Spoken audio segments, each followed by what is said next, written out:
Pumalag ang ilang miyembro ng media matapos tahasang tawaging bayaran ni Senator Marcoleta. Wala rin umano itong ebidensya na maaaring makaapekto sa tiwala ng taong bayan. Nakatutok si Daniel Manalastas. Kayo pong mga participants sa media, nakaramihan po sa inyo ay bayaran.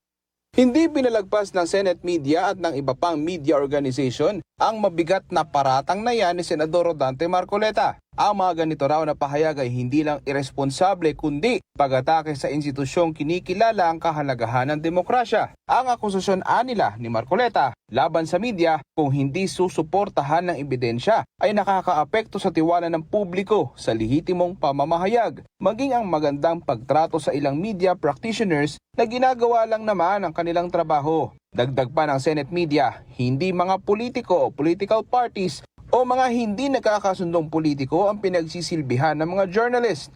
Ang National Union of Journalists of the Philippines binuweltahan din ng senador. Ang pagpapamukha raw sa media na may kinikilingan ay nangangahulugan lang na gustong guluhin ang publiko sa totoong issue na dapat bigyang linaw. Sa huli ay kumambyo naman si Marcoleta matapos ang kanyang mabigat na akusasyon sa mga taga-media. Daniel Manalastas, IBC News.